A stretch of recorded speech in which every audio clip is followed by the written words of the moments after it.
Hey Pop, got a second? The voice sliced through the quiet hallway of the naval base, sharp, cocky, and carrying the effortless arrogance only the young and self-assured seemed to master. Stanley Morton didn't bother looking up. At 78, he knew exactly which battles were worth fighting.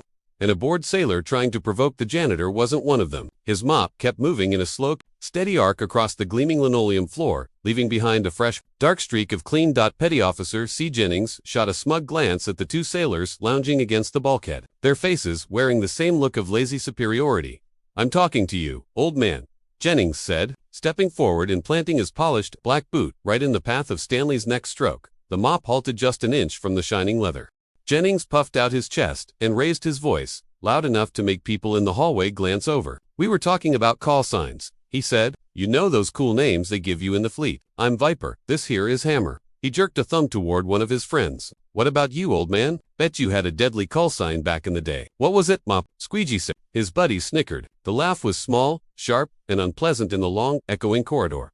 Stanley slowly lifted his head. His eyes, pale, washed-out blue, like a sky that had seen too many storms, showed no anger, no irritation, just calm awareness, steady and unreadable. He looked down at Jennings' boot, then up at the young man's face. Not a single word left his mouth. That quiet composure irritated Jennings more than any insult ever could. He had no idea how to respond to it. In his world, confrontation was met with more confrontation. Silence was weakness. To him, the old man's stillness felt like disrespect or refusal to engage.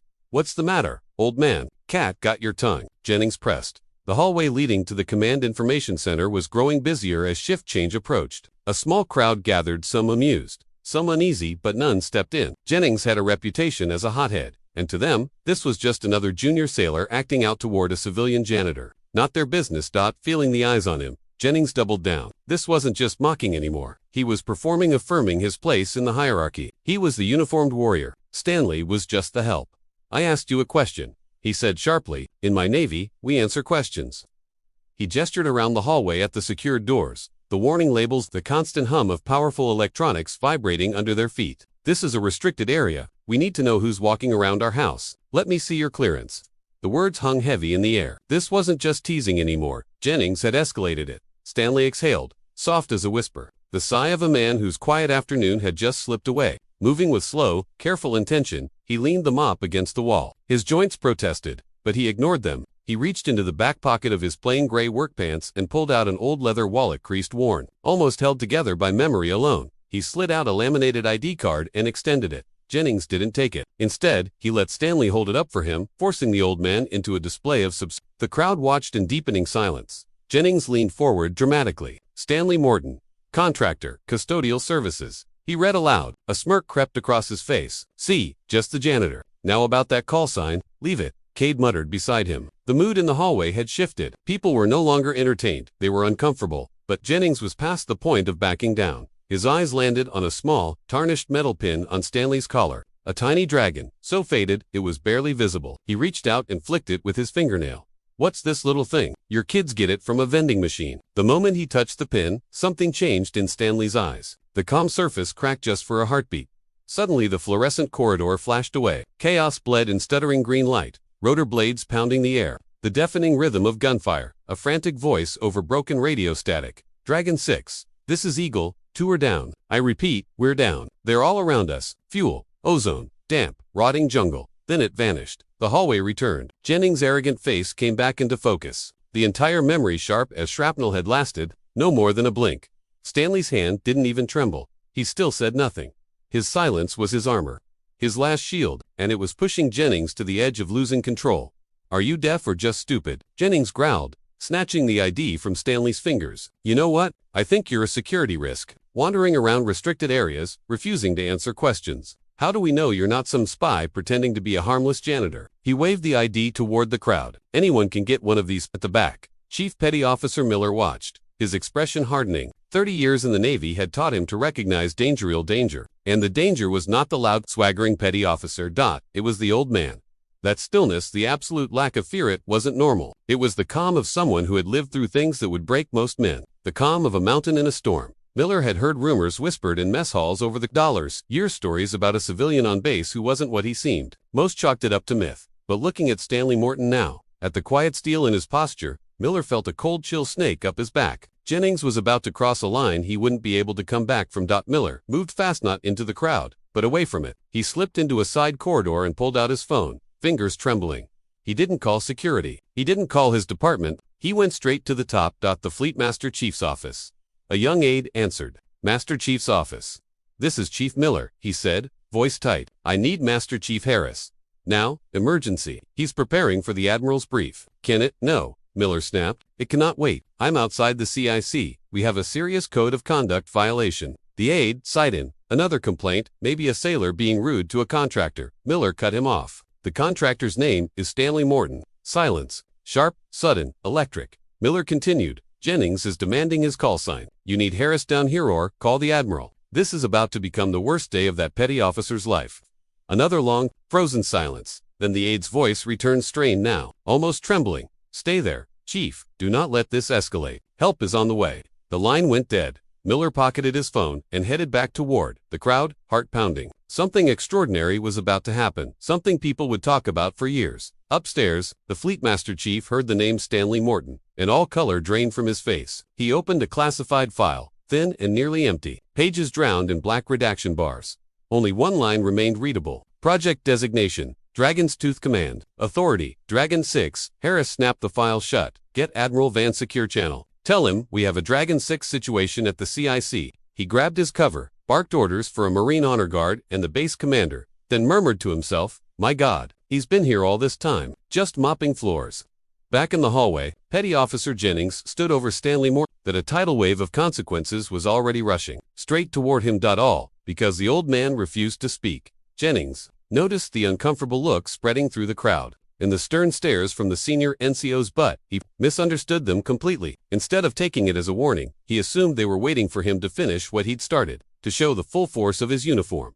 He stepped closer to Stanley, lowering his voice into a dramatic growl. That's it, old man. I'm done playing around. Jennings grabbed Stanley's thin arm, squeezing hard enough to make the bystanders gasp. A clear line had been crossed. You're a security risk. Your story doesn't make sense, he snapped. You're coming with me to see the master at We'll put you in a little room and ask some questions until you decide to speak. He tugged on Stanley's arm, trying to pull him forward, but Stanley didn't budge. The old man stood unmoving, an anchor planted firmly in place. Jennings leaned in, sneering, and after that, we'll get you a psychological evaluation. Maybe you're confused. Maybe you've forgotten who you are. We can help fix that. That was it. He crossed the final line, threatening the man's dignity, freedom, and even his sanity. He had gone too far to turn back. Just then, a new sound broke into the scene. A faint rhythm from the far end of the hall. A sound that didn't belong in the quiet, climate-controlled corridor of the base. Footsteps, precise, measured, many of them, a perfectly synchronized march. Clap, clap, clap. Asterisk, the sound grew louder, echoing sharply off the walls. The entire hallway turned to look. Jennings stopped cold, his hand still gripping Stanley's arm. Confusion replaced his cocky expression. The glass doors at the end of the corridor swung open.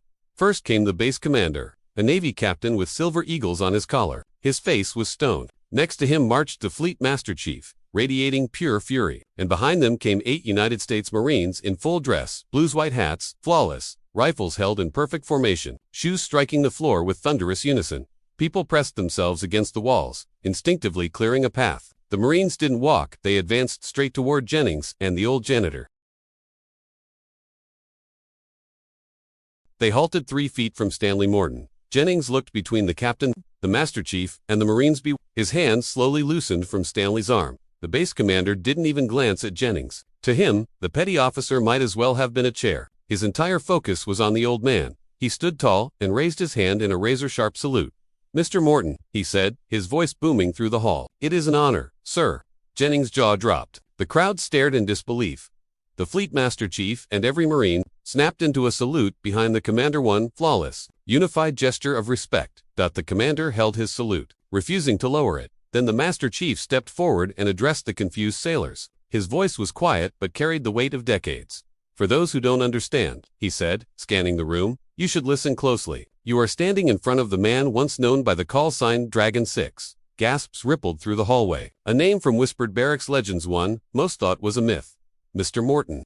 The Master Chief continued proudly, commanded a covert MACV SOG unit called Dragon's Tooth in Vietnam. He completed 5 tours behind enemy lines. The partially unclassified records credit him with the rescue of 87 downed American pilots and Special Forces operators. Jennings looked sick, the color draining from his face. His friends stared at the ground. For his actions, the Master Chief said, voice ringing with authority. He received 2 Navy Crosses, 4 Silver Stars, 3 Bronze Stars with Valor, and a Medal of Honor, the details of which remain classified. Silence fell heavy. This man has shown more courage in a week of his service than most of us will in our entire careers. He has earned a peaceful life. He deserves nothing short of absolute respect. The commander finally lowered his salute and turned to Jennings. His stare was icy. Petty officer, he said coldly. You wear a uniform, this man honored with his blood, and you dare lay a hand on him. You dare question him. He didn't wait for an answer. Master Chief, take this sailor to my office. We are going to discuss what the Navy's core values actually mean. 2 Marines stepped forward and flanked Jennings. His arrogance evaporated, replaced by humiliation and fear as they escorted him away. The commander turned back to Stanley, his voice softening. Sir, on behalf of my entire command, I offer you our deepest apology. For the first time, Stanley spoke. His voice was quiet and rough, but strong.